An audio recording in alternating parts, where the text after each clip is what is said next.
여호와 하나님이 그 사람을 이끌어 에덴 동산에 두어 그것을 경작하며 지키게 하시고 여호와 하나님이 그 사람에게 명하여 이르시되 동산 각종 나무의 열매는 내가 임의로 먹되 함께있습니다. 선악을 알게 하는 나무의 열매는 먹지 말라. 내가 먹는 날에는 반드시 죽으리라 하시니라. 아멘. 선악을 알게 하는 나무의 열매를 먹지 말라. 내가 먹는 날에는 반드시 죽으리라 하시니라 라는 제목으로 오늘 말씀을 같이 살펴보도록 하겠습니다. 우리는 지난주에 하나님께서 흙으로 사람을 지으시고 그 코에 생기를 불어넣으시니 살아있는 생명이 된지라 라는 하나님의 사랑으로 회복되는 살아있는 네펫이 하야가 되는 말씀에 대해서 우리가 살펴보았습니다. 다른 생물도 네펫이 하야라 그랬어요.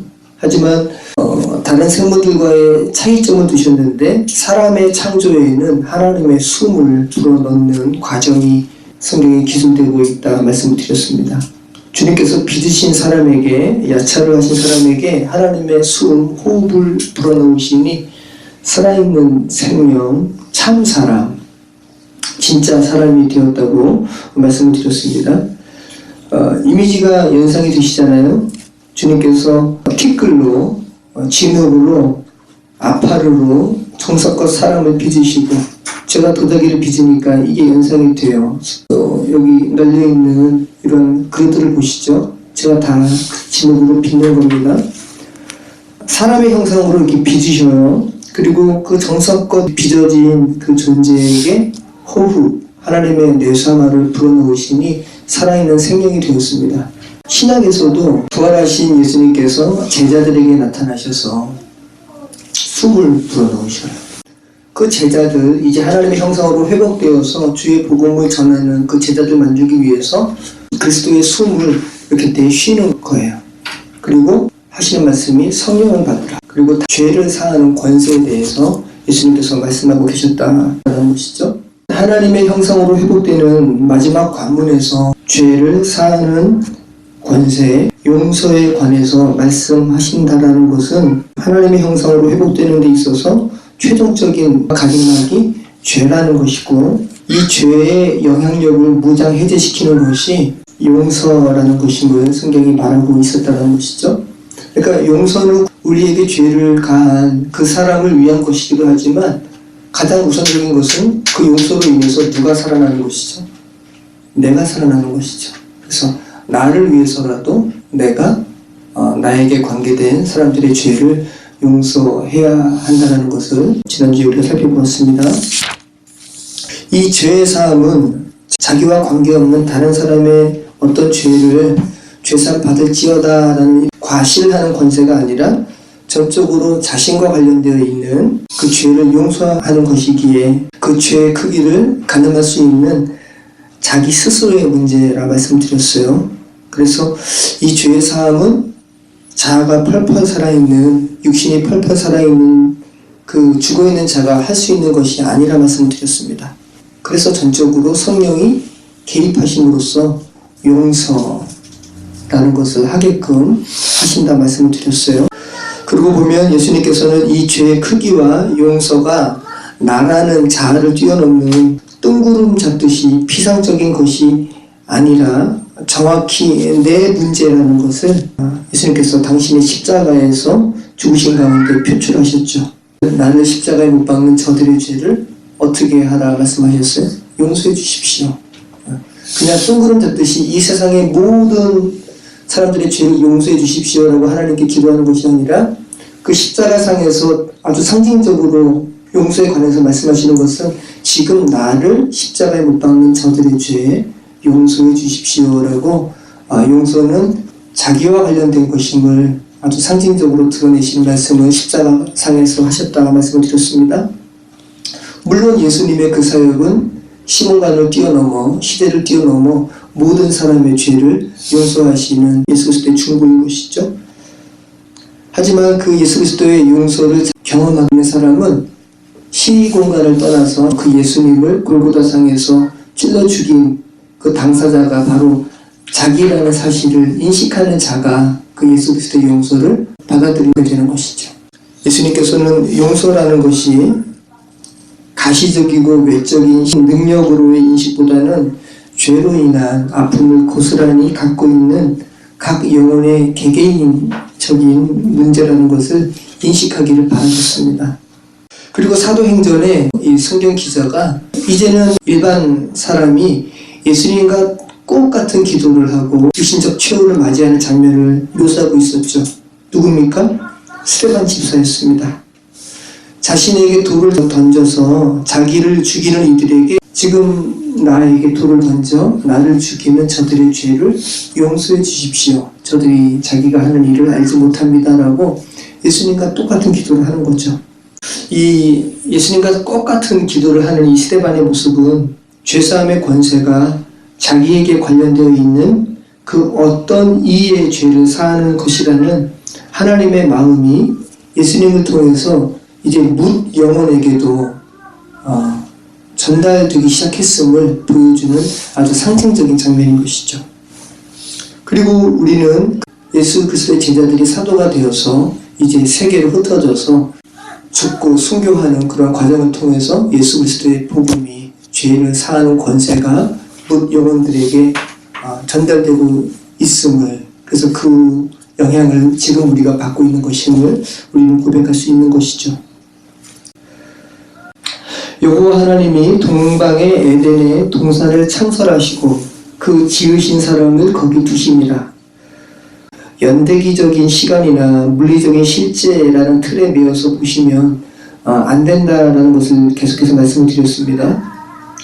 우리는 시간과 공간 안에 놓인 존재이기 때문에, 육신에 매여 있는 존재이기 때문에 그 시간의 흐름과 공간의 실제를 뛰어넘는 것이 매우 어렵습니다.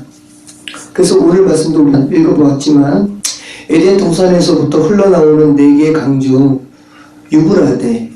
유프라테스 강이죠. 또 히데겔, 헬라어로는 티그리스 강이에요. 그래서 메소포타미아 문명을 형성하게 하는 2개의 실제했던, 현재도 실제하는 강의 이름이 나오기 때문에 에덴이 정말 실제했던, 물리적으로 실제했던 동산이구나라는 인식이 확 다가온다는 거예요. 또 순금, 베델리엄, 호마노 같은 보석류가 나오기 때문에 더더욱 실제하는 에덴 동산, 물리적으로 우리가 손으로 잡을 수 있고 우리가 누릴 수 있는 그 에덴 동산이라는 인식을 하게 하는 겁니다.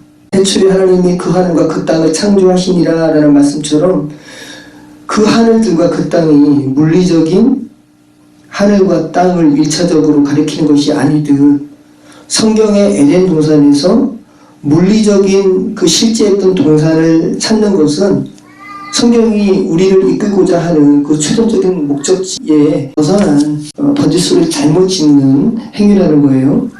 여러분 생각을 해보세요.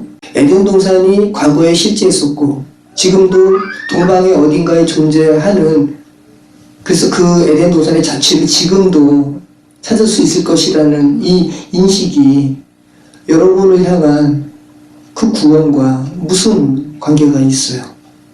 그래서 성경의 이 기사는 철저히 여러분이 우선적으로 접근해야 하는 것은 창세기, 이 성경 기자의 신앙의 고백으로 여러분이 읽으셔야 되는 거예요. 그래야지 여러분이 그 말씀을 읽으면서 여러분을 구원하시는 그 성령의 마음을 여러분이 알아갈 수 있고, 그리고 그 성경 기자의 고백을 여러분의 고백으로 또 승화시킬 수 있는 것이죠.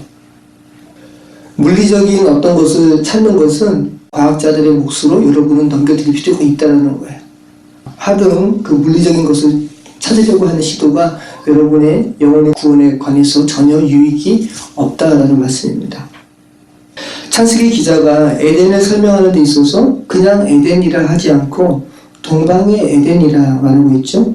이 케드마 혹은 케뎀이라는 단어예요.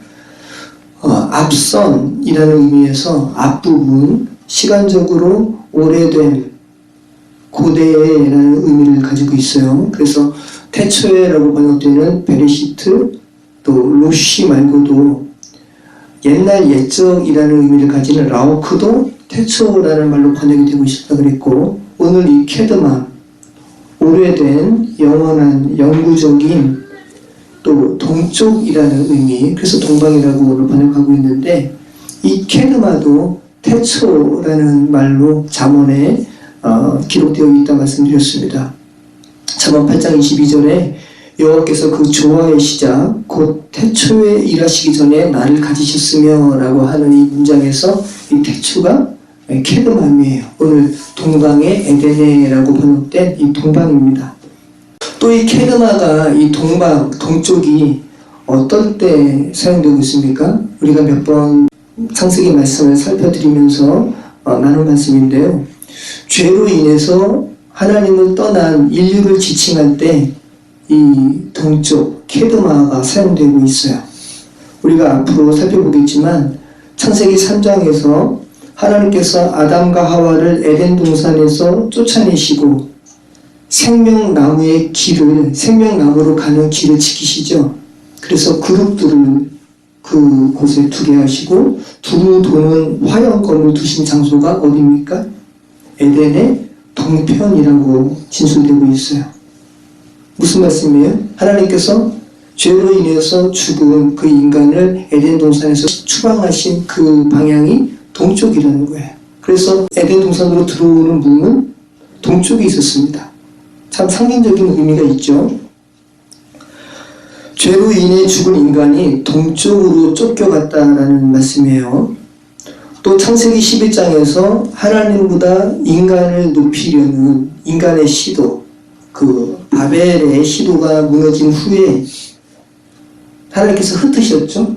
그 바벨탑을 쌓으려는 그 인간의 그 악한 시도를 무너뜨리시고 흩으셨는데 그들이 어느 쪽으로 이동하다가 시날 평지에 멈추어서 또 새로운 그런 문명을 만듭니까?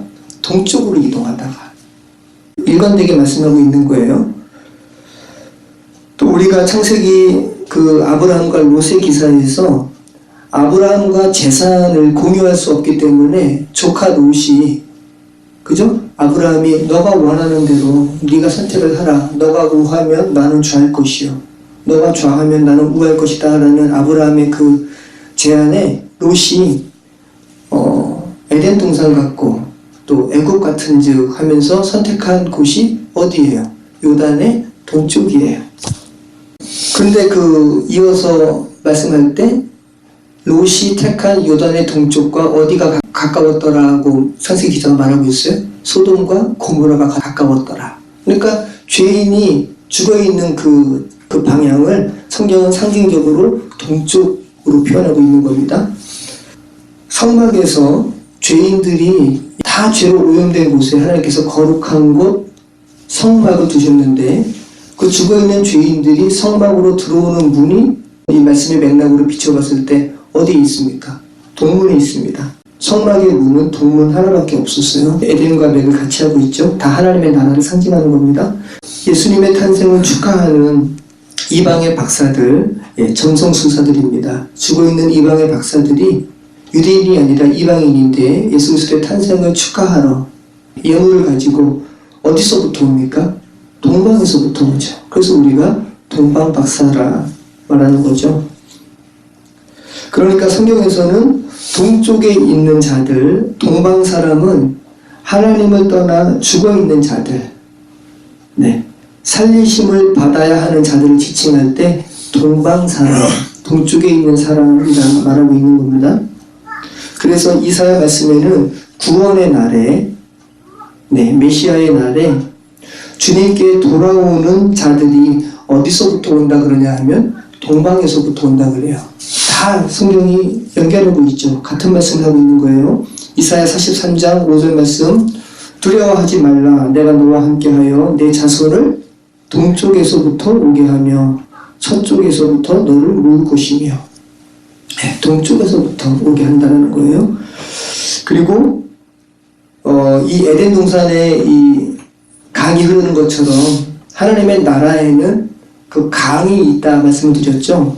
하나님의 나라를 예표하는 그 에스겔서에 강이 흐르는 환상을 설명하면서 동쪽이 언급되어 있어요. 그 죄인들이 죽어있는 곳을 향해서 흐르는 그 물의 방향이 동쪽이라고 에스겔서의 환상이 기록하고 있는 것 염두에 두시면서 한번 들어보세요. 그가 나를, 에스겔이죠. 그가 나를 데리고 성전문에 이르시니 성전의 앞면이 동쪽을 향하였는데 그 문지방 밑에서 물이 나와 어느 쪽으로? 동쪽으로 흐르다가 성전 오른쪽 제단 남쪽으로 흘러내리더라. 그가 또 나를 데리고 북문으로 나가서 바깥길로 꺾여 동쪽을 향한 바깥문에 이르시기로 본즉 물이 그 오른쪽에서 스며 나오더라. 그 사람이 손에 줄을 잡고 동쪽으로 나아가며 천척을 측량한 후에 내게 그 물을 건너게 하시니 물이 발목에 오르더니 다시 천척을 측량하고 내게 물을 건너게 하시니 물이 무릎에 오르고 다시 천척을 측량하고 내게 물을 건너게 하시니 물이 허리에 오르고 다시 천척을 측량하시니 물이 내가 건너지 못할 강이 된지라.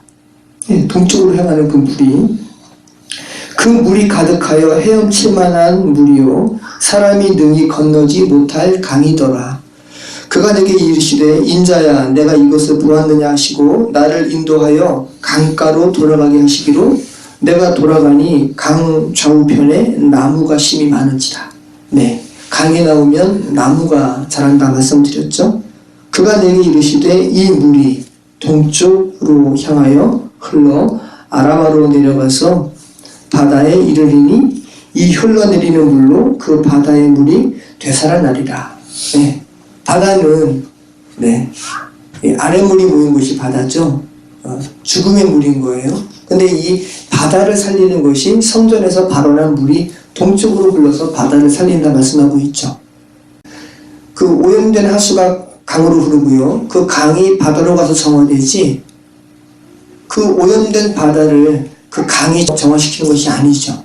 그러니까 지금 성경이 하나님의 그 구원의 역사에 대해서 죽어있는 뭇 영혼을 살리시는 그 생명수의 강에 대해서 말씀하고 있는 것임을 우리는 고백할 수 있는 것이죠.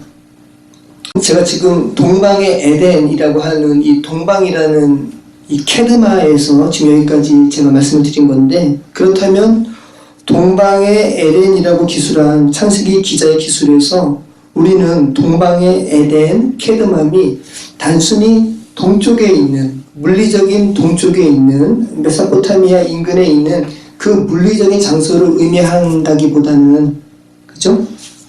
동쪽, 이 동방, 케르마에 아까 어떤 의미가 있다고 그랬어요? 태초에 영원한, 영속적인 의미가 있다고 그랬죠?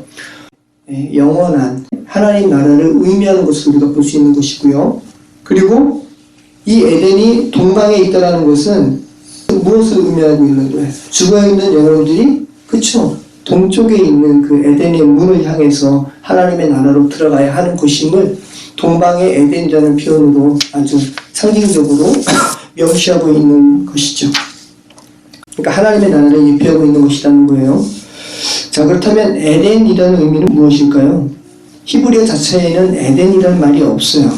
그래서 우리가 이 의미를 추측할 수 있는 것은 그 평원을 의미하는 수메르어 에덴이라는 겁니다. 히브리 어군 중에 이 아단이라는 말이 있는데 즐기다, 어떤 쾌락, 어떤 기쁨을 의미하는 이 의미가 아단이에요. 그래서 구약 성경을, 이 히브리어 성경을 헬라어로 번역한 septuagin트 70인역에서 이 에덴을 아단이라는 단어에서 기쁨의 동산으로 번역하고 있습니다. 그리고 기쁨의 동산이라는 이 번역을 우리가 일반적으로 우리는 인식하게 되는 것이죠.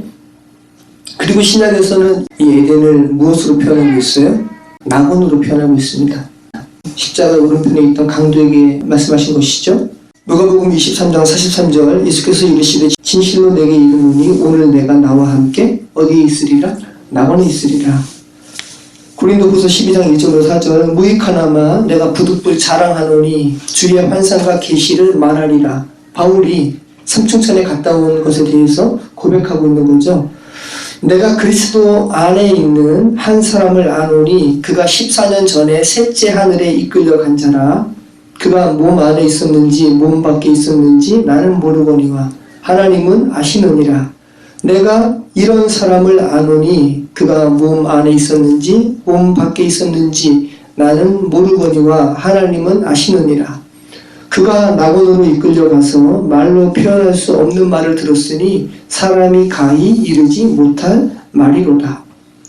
계시록 2장 7절에 귀 있는 자는 성령이 교회들에게 하시는 말씀을 들을지어다. 이기는 그에게는 내가 하나님의 낙원에 있는 생명나무의 열매를 주어 먹게 하리라. 네, 이것이 바로 이 에덴과 관련된 성경의 말씀이에요. 하나님께서 이 에덴을 어떻게 하셨다고요? 창설하셨다고요. 하나님께서 창설하셨어요. 나타라는 말이에요. 심는다라는 의미가 있어요. 식물을 심듯이 하나님께서 세우시는 거예요. 세우고 건립하고 고정시키고 천막을 친다라는 의미가 있어요. 밖에서 야영을 할 때 천막을 치죠. 우리가 그 안에서 기거하려고 하는 것이죠. 그러니까 하나님의 나라를 주님께서 세밀하게 세세히 준비시키시고 가꾸시는 장면을 우리가 연상할 수 있죠. 먼저 에덴 동산을 창설하시고 하나님께서 지으신, 하나님께서 조성하신, 하나님께서 야차를 하신 그 사람을 그 동산에 두셨다라고 말씀하고 있잖아요. 제가 이 말씀 준비하면서 저 어항에 대한 생각이 많이 들었는데 제가 저 어항에 물고기가 살 수 있도록 여러 가지 준비를 먼저 해요. 저희 아이 때문에 저 어항을 주게 되었는데 저 어항 관련해서 굉장히 성경의 말씀을 깨닫는 게 많습니다. 저 어항 속에 그냥 물만 채워서 물고기 집어넣으면 쟤네 죽습니다. 네. 물 쇼크로 인해서 오래 살지 못해요. 바로 그 다음날 죽기도 해요. 쟤네가 그 배설하면 그 배설물을 정화하는 박테리아도 제가 인위적으로 집어넣어야 되고요. 산소 공급도 해줘야 되고요. 네. 그리고 식물도 넣어줘야 돼요. 그리고 빛도 비추어줘야 돼요. 물도 갈아줘야 돼요. 굉장히 힘들어요. 노동입니다. 그래서 어항을 이렇게 하는 사람들의 부인들이 많이들 싫어해요. 보니까 우리 아이 엄마도 싫어하고. 그런데 굉장히 재밌는 게 그 저 어항 관련해서 그 남편들의 그 글들을 보면 그들이 가장 기쁨을 느끼는 것이 어느 때냐 하면 아픈 물고기를 치료했을 때, 그리고 좋은 마음, 굉장히 즐거운 그 상황이 어떤 상황이냐면 어떤 물고기를 이 어항 속에 넣을 것을 상상하면서 기대하면서 그 어항을 세팅하는 그 과정이 굉장히 즐겁다라고 얘기를 많이 해요. 저도 굉장히 쟤네들을 여기에 둘 것을 제가 생각하면서 이렇게 준비하는 것이 굉장히 즐겁습니다. 하나님께서 동산의 에덴을 창설하시고 사람을 그 에덴에 두실 때 그 하나님께서 어떤 기대감을 가지고 그 에덴 동산을 준비하시는, 하나님의 나라를 준비하시고 창설하시는 하나님의 마음을 아주 조금이나마, 그림자죠, 조금이나마 느낄 수 있는 거죠. 하나님께서 당신의 형상으로 사람을 지으시고 숨을 불어넣으신 후에 살아있는 생명이 되게 하신 사람이 거할 에덴 동산을 창설하시면서, 에덴 동산을 이렇게 세우시면서 건립하시면서 그 하나님의 마음이 얼마나 즐거우셨을까요? 제가 이 어항을 세팅하면서 느끼는 이 즐거움, 이 감정도 제 안에 있는 것이 아니라 하나님께서 이 즐거움이란 감정을 제게 주신 것이잖아요. 그러니까 즐거움이라는 이 감정조차도 하나님께서 만드신 것이란 말입니다. 그러니까 제가 느끼는 것은 하나님의 마음의 어떤 그림자잖아요. 하나님께서 죽어있는 뭇 영혼을 살리셔서 그 파라다이스, 하나님의 나라에 두실 것을 상상하시면서, 생각하시면서 그 에덴 동산을 창설하시는 하나님의 즐거움이 얼마나 크셨겠는가 한번 생각해 보시라는 겁니다. 굉장히 큰 겁니다. 여러분도 그렇잖아요. 여러분의 그 자녀가 커간다면 그 자녀의 공부방을 꾸며주는 기쁨이 있죠. 자기가 사랑하는 누군가를 위해서 뭔가 이렇게 꾸며주고 싶어하는 그 마음의 즐거움으로 한번 연상해 보신다면 하나님께서 당신의 형상으로 지음받은 존재들을 에덴 동산에 세우실 것을, 에덴 동산에 두실 것을 계획하시면서 에덴 동산을 창설하시는 그 즐거움을 한번 연상해 보시라는 겁니다.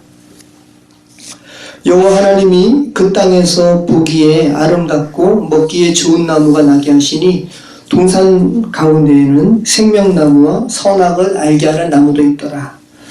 네, 드디어 생명나무와 선악을 알게 하는 나무가 등장하고 있어요. 그런데 한글 성경에는 나오고 있지 않은데, 한글 성경은 이것을 번역하고 있지 않은데, 원문에는 모든이라는 콜, 그리고 나무, 에츠라는 말이 있거든요. 이 모든이라는 말이 포함되어 있어요. 그러니까 무슨 말입니까? 에덴 동산에 존재했던 모든 나무가 보기에 아름답고 먹기에 좋은 나무였다는 거예요. 선악을 알게 하는 나무만 보암직도 하고 먹음직도 했던 나무가 아니라 동산에 하나님께서 두게 하신 모든 나무가 보기에 좋고 먹기에 좋은 나무였다는 것입니다. 창세기 3장에서 여자 하와가 뱀 나하슈에게 미혹되어서 선악을 알게 하는 나무의 실과를 보면서 했던 말과 정확히 같죠? 보암직도 하고 먹음직도 한즉 이렇게 표현하고 있었잖아요. 선악을 알게 하는 나무만 보암직도 하고 먹음직도 했던 그 나무가 아니라 동산에 존재했던 모든 나무가 보암직도 하고 먹음직도 했었습니다. 똑같이 보암직도 하고 먹음직도 한 나무를, 그 많은 나무들을 하나님께서 에덴 동산에 두게 하셨고, 그 동산 중앙에 타베크라는 단어예요. 그 동산 중앙에 생명나무와 선악을 알게 하는 나무를 하나님께서 두셨어요. 타베크라는 이 한 가운데 정중앙이라는 이 의미가, 이 단어가 처음 사용되었던 것이 창세기 1장 6절이에요. 윗물과 하늘에 속한 물과 바다에 속한 물 사이에 궁창이 있게 하셨다라고 말씀하셨잖아요. 하나님이 이르시되 물 가운데 궁창이 있어 물과 물로 나뉘라 하시고, 하나님께서 하늘에 속한 물과 땅에 속한 물이 서로 혼재되어 있어서 무엇이 하나님의 하늘나라에 관한 물이고 무엇이 이 땅의 물인지 알지 못하는 이 혼돈과 공허 가운데 있는 이 물 속에 하나님께서 질서를 주께서 두게 하셨죠. 그 물을 나누는 행위를 하셨잖아요. 그 행위에 타베크가 처음 사용되었어요. 하나님의 나누심은 어떤 방향성이 있다 말씀드렸죠. 네, 성막에서 이 휘장을 통해서 지성소와 성소를 나누면 성소에서 지성소를 앙망하는, 사모하는 그런 나눔이라 말씀드렸잖아요. 그러니까 나눔은 나눔 이편의 어떤 영혼에게 나눔 저편에 하나님께서 원하시는 어떤 그 곳을 사모하게 하는 그 행위를 드러내는 단어가 이 바로 나눔이라는 행위라 말씀을 드렸습니다. 그렇다면 하나님께서 에덴 동산의 다른 나무들과 선악을 알게 하는 나무와 생명나무의 이 나눔, 이 구별하심은 에덴 동산의 곧 영혼이 나아가야 할 방향성이 제시되고 있음을 우리는 추측할 수 있는 것이죠. 강이 에덴에서 흘러나와 동산을 적시고 거기에서부터 갈라져 내 근원이 되었으니 첫째 이름은 비손이라. 금이 있는 하윌라 온 땅을 둘렀으며 그 땅의 금은 순금이요 그곳에는 베델리엄과 호마노도 있으며 둘째 강의 이름은 기혼이라. 구스 온 땅을 둘렀고 셋째 강의 이름은 히데길이라. 아수르 동쪽으로 흘렀으며 넷째 강은 유브라데더라. 네, 강이 나오고 있죠. 네, 지난주에 말씀으로 살펴보았지만 뭇 영혼의 구원의 여정 가운데 주님께서 주체적으로 행하시는 것은 비였죠. 그런데 뭇 영혼의 구원이 완성된 구원의 상태를 의미할 때는 비가 아니라 강으로 표현되고 있다 말씀드렸고요. 그리고 강이 언급되면 나무가 함께 나오고 있다 말씀을 드렸어요. 그런 의미에서 에덴 동산에 지금 강이 나오고 나무가 나온다는 것은 에덴 동산이 무엇을 입혀하고 있는 그림이라는 거예요? 하나님의 나라를 입혀하고 있는 그림이라는 거죠. 하나님의 나라와 관련해서 창세기 2장의 에덴 동산과 요한계시록의 2장 7절에 낙원에 어떤 방향성이 있잖아요. 네. 선악을 알게 하는 나무가 계시록에는 존재하지 않아요. 계시록에는 생명나무만 존재하죠. 그래서 창세기 1장과 요한계시록에 하나님께서 끌고 가시는 구원의 여정의 어떤 방향성을, 그러니까 우리가 추구해야 할 그 하나님의 나라는 그 창세기 에덴이 아니라 계시록에 하나님께서 완성시키시는 그 낙원을 말씀하고 있다는 말씀이죠. 4개의 강이 언급되고 있어요. 에덴에서, 에덴 기쁨의 땅이라 말씀드렸죠. 기쁨의 땅에서 강이 흘러나와 동산을 적셔요. 샤카라는 말입니다.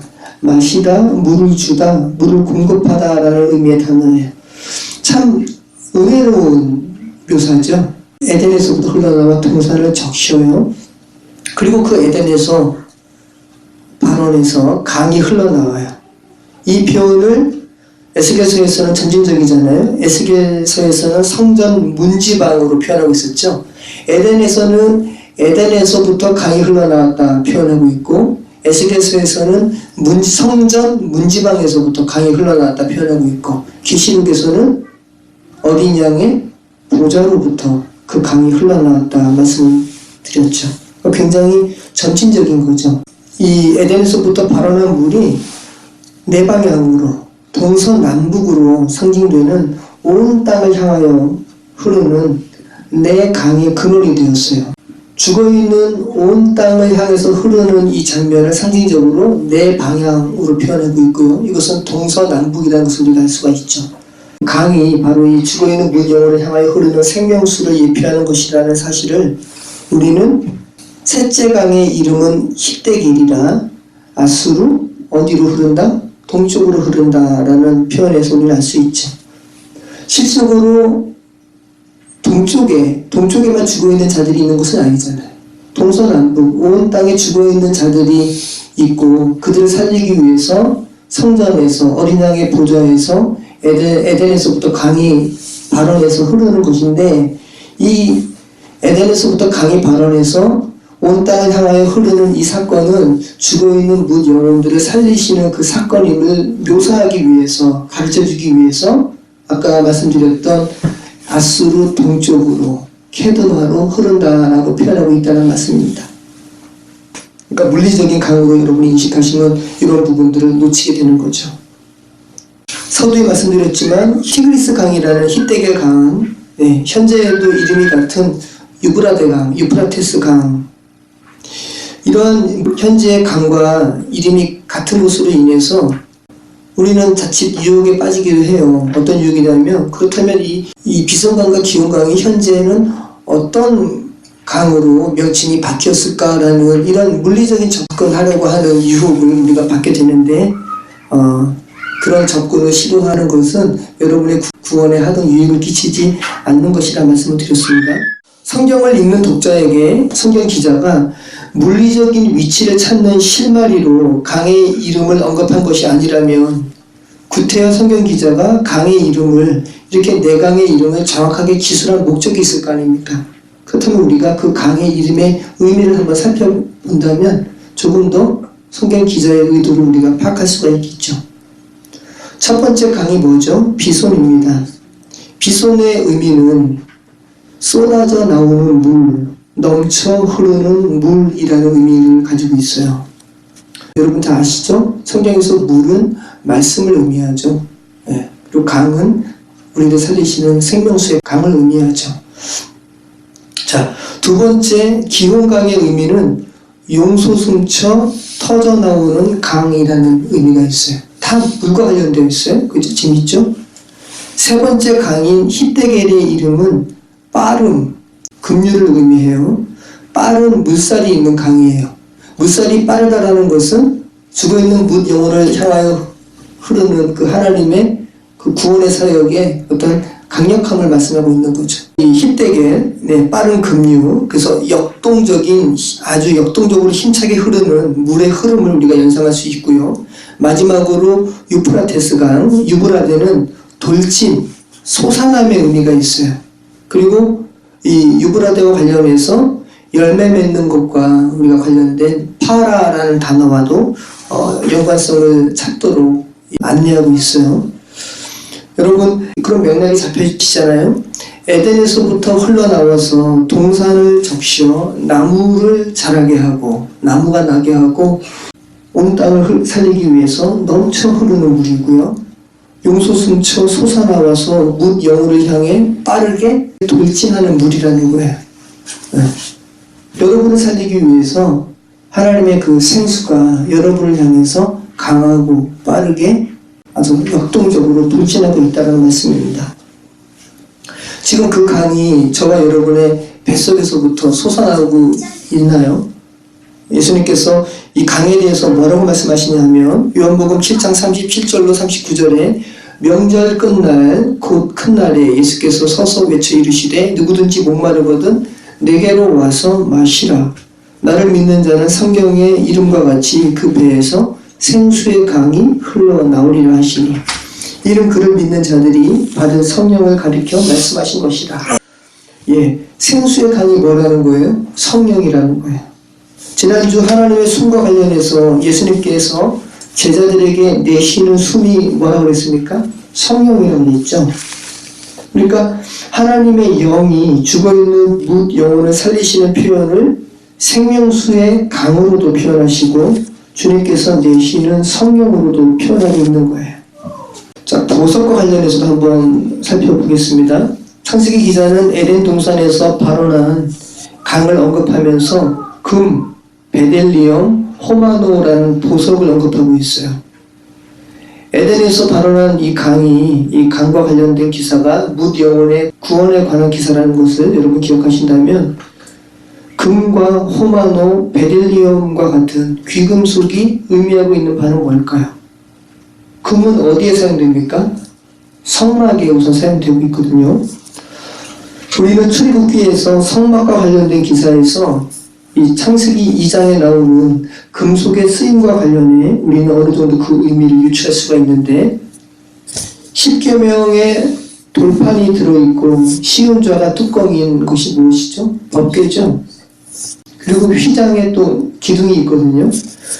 법궤, 그리고 그 법궤를 운반하는 채, 그리고 휘장이 쳐여 있는 그 기둥을 무엇으로 만드냐 하면 조각목으로 만들어요. 그리고 조각목으로 만든 후에 그 조각목으로 만든 그 표면에 금을 입히도록 하나님께서 말씀하고 있습니다. 굉장히 상징적인 장면이 있죠. 성경에서 금은 죽어있는 뭇 영혼을 가리는 예수 그리스도를 의미할 때 금을 상징으로 하고 있거든요. 그렇다면 이 조각목은 무엇을 의미하는 겁니까? 조각목은 솔로몬의 성전을 지은 백향목과 다른 나무입니다. 사막에서 자라는 아주 볼품없고 아주 거칠고 딱딱하고 완고한 나무가 바로 조각목이에요. 근데 하나님께서 일부러 하나님께서 하나님이신데 원하시면 금과 여러 가지 금은 폐물들을 이집트 백성을 통해서 이스라엘 백성에게 주게 하신 그 하나님이신데 나무, 고급 나무 하나님께서 원하시면 왜 준비하지 않으셨겠어요? 그런데 하나님께서 나무만큼은 사막에서 자라는 볼품없는 조각목으로 만들게 하셨습니다. 그리고 그 조각목으로 궤와 채와 기둥을 만든 후에 그 겉 표면에 조각목의 본질을 덮어버리는 무엇을 바르게 하는 거예요? 금을 바르게 하는 거죠. 여러분을 말씀하고 있는 거죠. 조각목과 같은 볼품없고 거칠고 완고한 여러분을 주께서 다듬으시고 이렇게 뭐라 그럴까요? 손질해서 덮개와 채와 휘장이 있는 기둥을 만드신 후에 예수 그리스도를 의미하는 이 금으로 덮으신다는 거죠. 그러니까 궁극적으로 우리를 무엇으로 만드는 장면인 겁니까? 하나님의 집으로 만들어 가시는 것을 말씀하고 있는 장면인 거죠. 우리 자신이 바로 조각목과 같은 존재라는 거죠.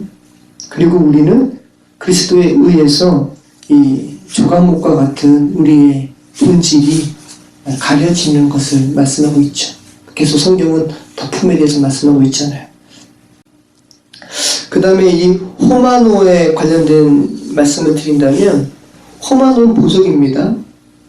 호마노는 출애굽기에서 대제사장의 그 제사장이 입는 옷이죠. 에봇인데 에봇의 양쪽에 견대라고 할까요? 이 양쪽 어깨에 매는 걸치는 어깨바지라는 것이 있는데 거기에 이 호마노가 달려요.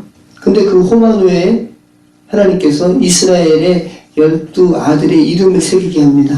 그래서 한쪽 호마노 보석에 6명의 이스라엘의 아들, 또 한쪽 호마노에 6명의 이스라엘의 아들의 이름이 새겨요. 대제사장이 하나님께 나아갈 때 대제사장 한 명이 나아가지만 궁극적으로는 무엇을 상징하는 것이죠?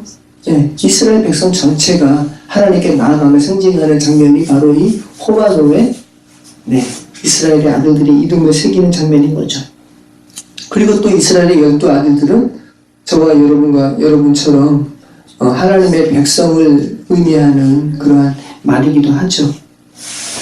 여러분의 이름이 대제사장 누구시죠? 예수 그리스도. 예수 그리스도의 어깨에 여러분의 이름이 새겨져 있다는 말씀인 거예요. 여러분께서 그리스도 안에서 살리심을 받았다면 여러분은 그리스도께 붙잡힌 바 되어 있다는 말씀이에요. 그래서 이 에덴 동산의 언어들은 모두 다 상징 언어, 그림 언어인 것을 우리는 알게 되는 것이죠. 베들리엄과 관련해서는 민수기 11장 7절에 만나에 대한 기사에서 만나는 가시와 같고 모양은 진주, 이 베도라흐라는 말인데 이 진주와 같은 것이라 해서 이 베들리엄이 언급되고 있습니다. 15절 말씀, 여호와 하나님이 그 사람을 이끌어 에덴 동산에 두어 그것을 경작하며 지키게 하시고 14절까지의 말씀에서 에덴 동산은 하나님 나라를 모형하는 장소인 것을 우리는 알게 돼요. 에덴 동산을 주께서 창설하시고 그곳에 하나님께서 빚으신 사람을 이끌어 가시는 거예요. 그 에덴 동산에 두시는 것입니다. 이 라크라는 단어입니다. 취하다, 움켜쥐다. 그러니까 연상하실 수 있죠? 하나님께서 에덴 동산을 창설하시고 당신께서 지으신 그 사람의 손목을 잡아 그 에덴 동산으로 이끌어 가시는 의미를 우리는 살필 수 있습니다. 주께서 아담을 에덴 동산에 이끌어 오신 이유가 무엇이라고 말씀하고 있어요? 에덴 동산을 경작하며 지키게 하시고, 이 경작하며 아바드라는 말이고요. 지키게 하기 위해서라는 말은 샤마르라는 말입니다. 그래서 이 아바드는 섬긴다라는 말이고요. 그래서 경작한다라는 의미가 단순히 그 노동으로 밭을 경작하는 그런 의미가 아니라 섬긴다라는 의미가 있다는 말씀입니다.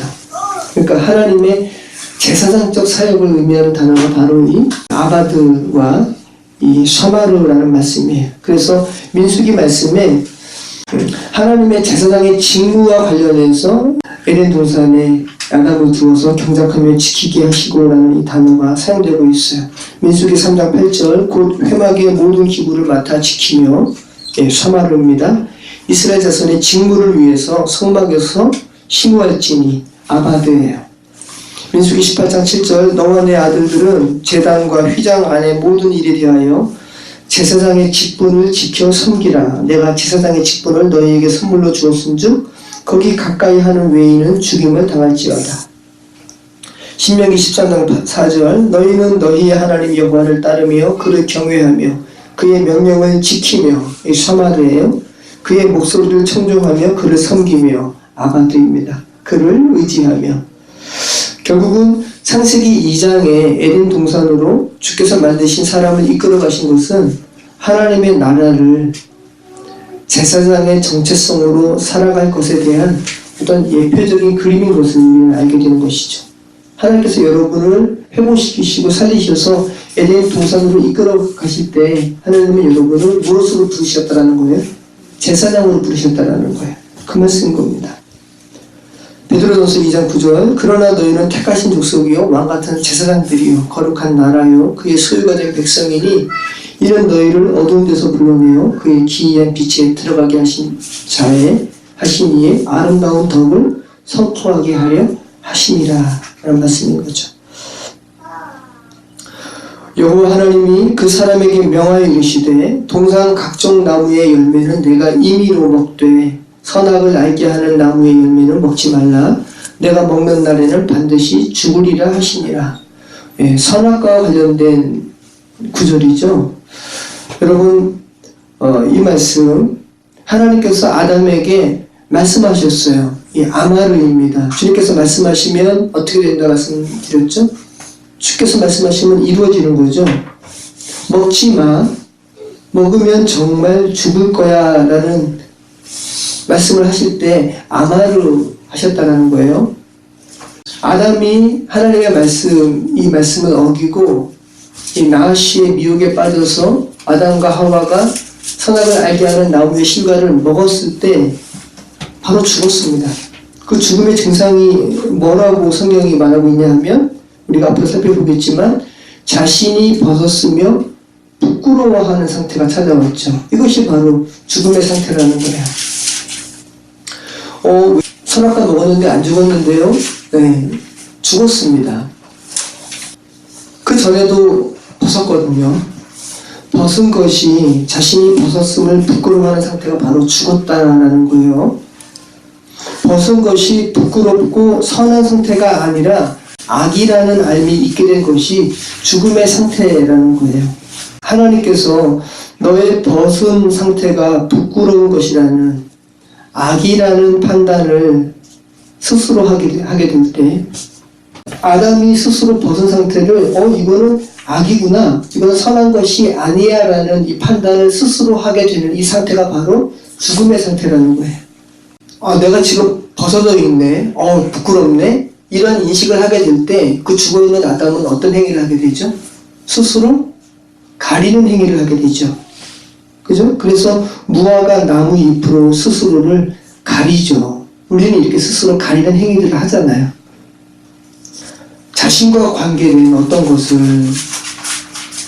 선함과 악함이라는 특별한 가치를 스스로 부여할 때 그런 선과 악이라는 판단을 스스로 하게 되는 그것을 하나님께서는 무엇이라 말씀하시냐 하면 죽었다라고 말씀하신다는 거예요. 너 지금 죽었어.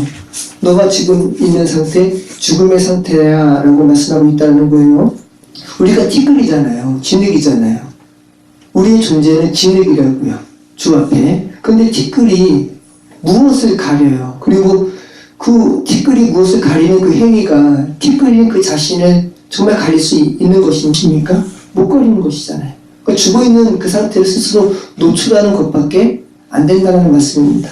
하나님께서 가리게 하시잖아요. 여러분, 누가복음 12장에서 소출이 많은 것이 오히려 도둑이 들까 걱정하며 소출이 많았어요. 좋은 상태, 나쁜 상태인 것을 떠나서 소출이 많은 그 상태를 이 부자는 어떻게 여겼냐면 나 곡간이 부족한데 곡간에 돌이 들면 어떡하지? 좀이 들면 어떡하지? 라는 악한 상태로 자기가 바꿔서 자기가 계획하죠. 자기가 스스로 가리는 행위를 해요. 나 이거 할 거야. 그리고 새로 지을 거야. 그리고 내 영혼에게 평안히 쉬자라고 말하는 그 행위를 하나님께서 뭐라 그러신다 말씀을 하세요? 소출이 많은 것이 오히려 도둑이 들까 걱정하여 곡간을 헐고 더 크게 지을 테니 내 영혼아 평안히 쉬자라는 부자의 독백을 하나님께서는 뭐라고 말씀하셨습니까? 어리석은 자여, 내가 오늘 밤 내 영혼을 도로 찾을 텐데 그러면 지금까지 너가 준비했던 것이 네 것이 될 것이냐 라면서 야, 이 어리석은 자여라고 나는 티끌이야. 너가 무엇을 감춘다고? 너가 무엇을 가린다고? 너의 그 부족함이 결핍됨이 가려지겠니? 이 어리석은 자야라고 말씀하고 있다는 것이죠. 17절 말씀, 선악을 알게 하는 나무의 열매는 먹지 말라. 내가 먹는 날에는 반드시 죽으리라 하시니라. 16절과 17절에는 같은 동사를 두 번 반복함으로 강조하고 있는 표현이 각각의 절이 있거든요. 16절에는 동산의 각종 나무의 열매는 내가 임의로 먹되라는 구절에 이 임의로, 이 마음대로 먹어도 된다라는 이 마음대로라는 말은 성경 원문에는 없어요. 근데 이 어떤 단어를 우리 개혁성경이 임의로 마음대로 먹어도 된다라는 부분을 표현하고 있냐 하면 먹는다라는 아칼이라는 단어가 두 번 연속되어서 사용되고 있거든요. 먹고 먹어. 이것을 먹어도 돼. 임의로 먹어도 돼 라는 말로 개혁 개정은 이렇게 번역하고 있고요.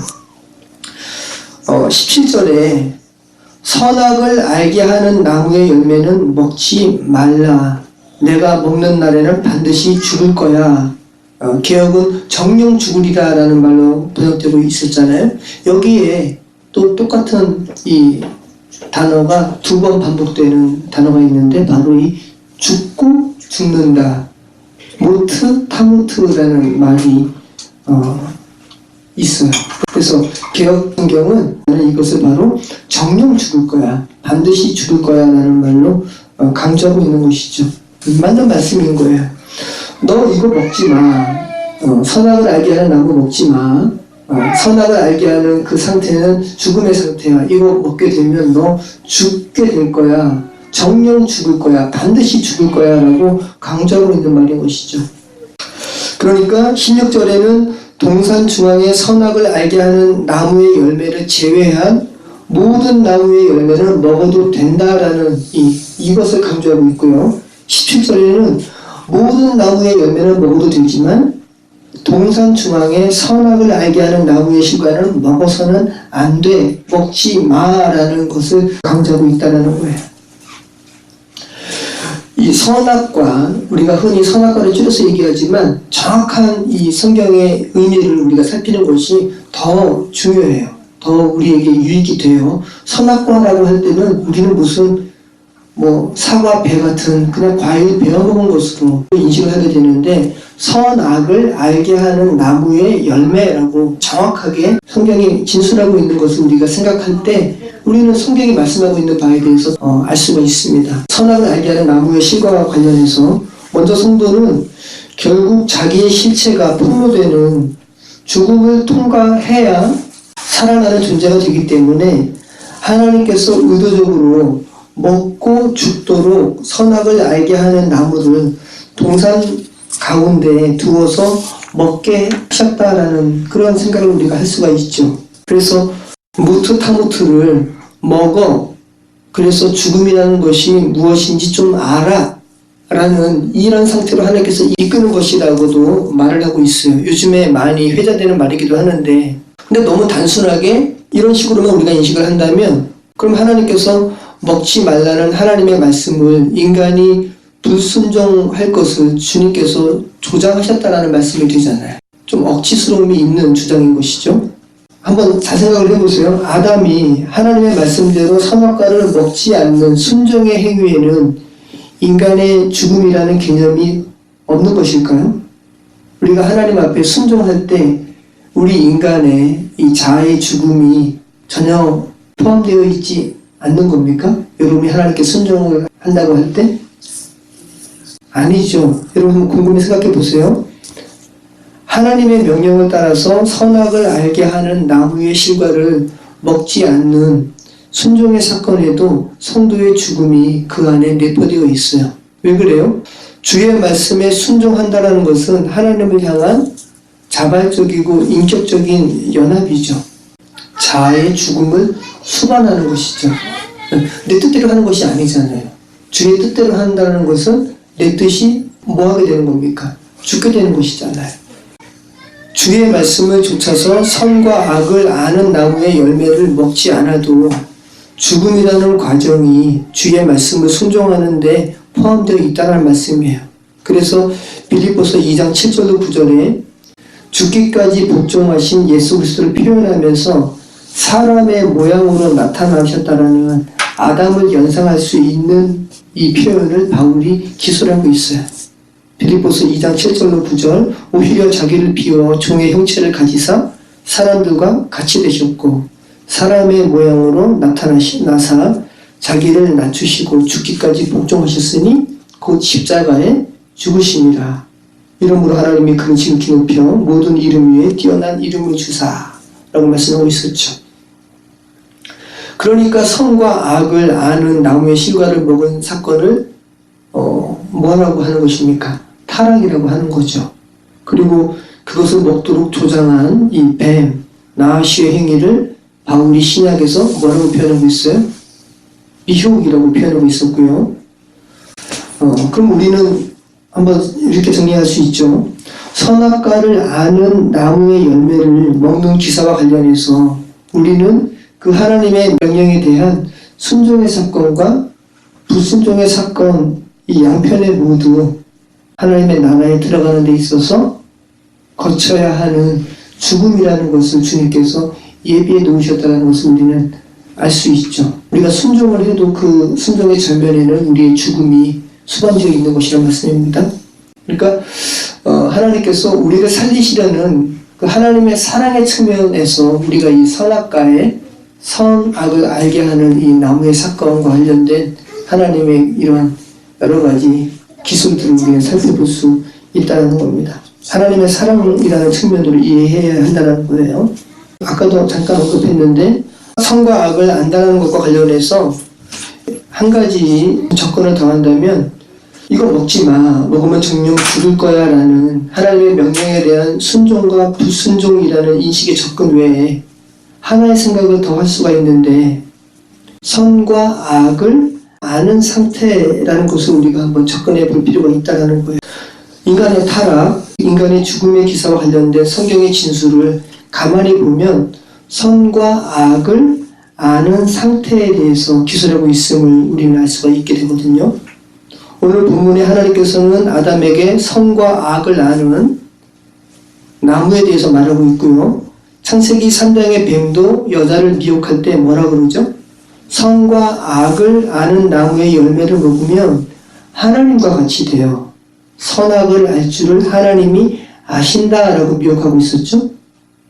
그리고 이로 인한 인간의 죽음 이후에 하나님께서 창세기 3장 22절에 아담과 하와를 가리켜 그 하나님의 신적 연합 가운데 대화를 하시죠. 뭐라고 그러십니까?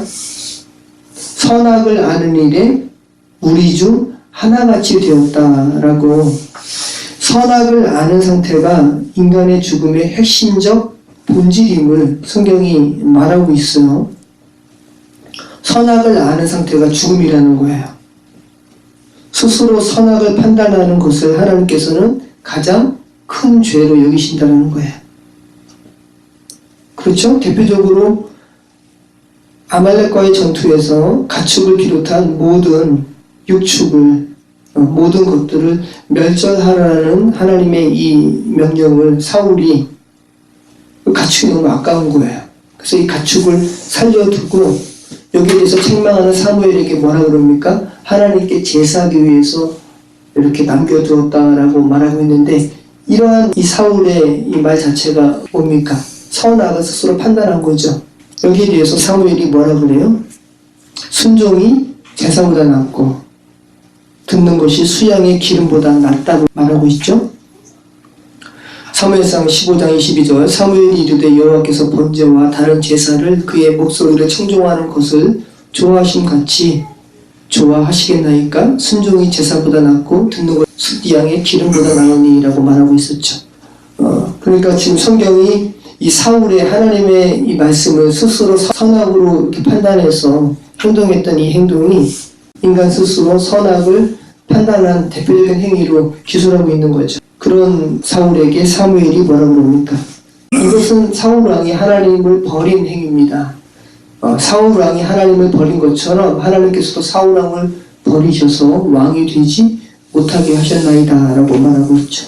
그래서 사울이 왕의 자리에서 내려오게 되는 결정적인 이런 사건이 되었음을 사울이 스스로 선악을 판단하는 행위로 성경은 말하고 있는 것이죠.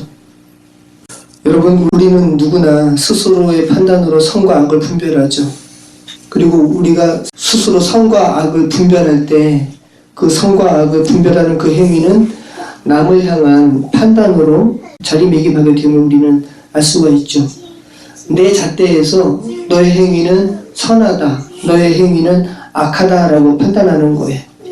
개인뿐만 아니라 사회나 국가 간의 갈등도 결국은 스스로의 선과 악의 판단인 거죠. 우리는 누군가에게 이렇게 판단을 들으며 또 판단을 하며 살아가는 존재예요. 선한 판단을 들으면 우리는 거기에 대해서 희낙락하고 악한 판단을 받게 되면 우리는 절망하게 됩니다. 그런데 하나님의 형상으로 회복된 자들은 그 선악의 최종적인 판단을 이제 자기가 하지 않고 하나님께 유보하는 자들입니다. 하나님의 형상으로 회복된 자들은 그 선악의 최종적인 판단을 하나님께 둔 자이기 때문에 더 이상 사람들의 판단에 휘둘리지 않게 된 자들인 것이죠. 그리고 그 스스로도 다른 사람에 대한 선악간의 판단을 유보하게 된 자들이 바로 하나님의 형상으로 회복된 자들임을 우리는 알 수 있게 되는 거죠. 그렇다면 선과 악을 알게 되는 상태를 죽음으로 죄로 보신다는 말씀은 지난주에 하나님의 형상으로 회복됨에 있어서 숨을 불어넣으시면서 죄사함, 용서라는 말씀을 하신 것과 연결해서 살펴볼 수 있죠. 죄를 사하는 용서라는 것은 선과 악의 규정을 스스로 하지 않겠다는 이 고백임을 우리는 알 수 있는 것이죠. 생각만 하면 분노가 치밀어 오르는 어떤 유의 행위가 악이라고 내 자신이 판단하지 않고 그 판단의 주체를 하나님께 올려드리는 것이 뭐라는 거예요? 그게 용서라는 것이죠. 지난주 드린 말씀처럼 그래서 용서는 자아가 죽는 십자가를 통해서만 가능한 역사라는 말씀입니다. 그러고 보면 십자가는 죽음과 생명이 함께 있는 나무인 것을 알게 돼요. 나라는 생명이 십자가에서 그리스도와 함께 죽을 때 그리스도께 함몰되어서 새로운 생명이 또 탄생이 되는 것이잖아요. 그러니까 십자가 안에 죽음과 생명이 공존하고 있죠. 그리고 이 하나님의 나라를 예표하는 에덴 동산에서도 생명나무와 선악을 알게 하는 나무 관련해서 이 생명과 죽음이 같이 공존하고 있죠. 그리고 이 성경은 두 개의 나무가 복수가 아니라 단수로 표현하고 있어요. 그래서 생명나무와 선악을 알게 하는 나무가 두 개의 나무가 아니라 하나의 나무라는 것을 그러니까 십자가와 연결시키고 있음을 창세기 기자는 설명하고 있습니다. 그렇다면 하나님께서 에덴 동산 중앙에 선악을 아는 나무를 두신 것은 사람이 하나님 나라의 제사장으로 온전히 살아가는 것은 죽음이라는 과정을 거치는 것임을 상징적으로 보여주는 그림을 할 수 있는 거죠. 그리고 궁극적인 완성을 예표하는 요한계시록의 그림에서는 선과 악을 아는 나무가 없고 생명나무가 있는 것으로 말씀하고 있습니다. 이 죽음이 없는 나라가 된 것이죠. 하나님의 생명만 있는 나라인 것이에요. 말씀 정리하겠습니다. 오늘 선과 악을 아는 나무의 열매와 관해서 말씀을 드리고 있는데 하나님 나라를 예표하는 장소가 어디죠? 가나안이죠. 하나님의 말씀을 왜곡해서 이스라엘에 장성한 모든 백성들이 40년 동안 이 광야에서 유랑하다가 모두 죽죠. 그리고 전혀 새로운 세대가 가나안에 들어가게 되는데 이 민수기의 말씀을 신명기에서 아주 상징적으로 말씀하고 있거든요. 오늘 말씀과도 관련된 말씀인데 신명기 1장 39절에 또 너희가 사로잡히리라 하던 너희의 아이들과 당시에 선악을 분별하지 못하던 너희의 자녀들도 그리로 들어갈 것이라. 내가 그 땅을 그들에게 주어 산업이 되게 하리라. 여기에 선악을 분별하지 않는 자에 대해서 말하고 있어요. 선악을 분별하지 못하는 단순한 유아들을 말하는 것이 아니라 스스로의 선악의 판단을 하지 않는 살리심을 받은 자들이 가나안 땅 하나님 나라에 들어가게 됨을 상징적으로 표현하고 있는 말인 것이죠. 스스로 선악을 판단하지 않는 자가 살리심을 받은 자고요. 그가 바로 하나님의 나라의 백성이라는 말씀을 성경이 계속해서 말씀하고 있는 거예요. 그러니까 성경이 같은 말씀을 하고 있다는 말씀입니다. 저와 여러분은 모두 다 자아의 죽음이 처리된 하나님 나라의 제사장이죠. 제사장에게 다가오는 이스라엘 백성들은 무엇을 가져오죠? 재물을 가지고 와요. 그런데 제사장은 그 재물에 흠이 있나 없나만 보는 거예요. 하나님의 나라의 제사장인 그리스도인들은 이 세상에 죽어있는 모든 영혼들을 보면서 저 사람은 악해, 저 사람은 선해라는 이 세상의 판단과 똑같은 이러한 판단을 하지 않는 사람이라는 말씀이에요. 단지 그들에게 어린 양 그리스도가 있는지 없는지, 그들을 살리는 재물이 있는지 없는지만 살피는 자들이 바로 제사장이라는 말씀입니다. 모쪼록 이 세상에서 제사장의 역할을 온전히 감당하시는 저와 여러분의 삶이 되시기를 축원합니다. 기도하겠습니다. 참 좋으신 하나님 감사합니다.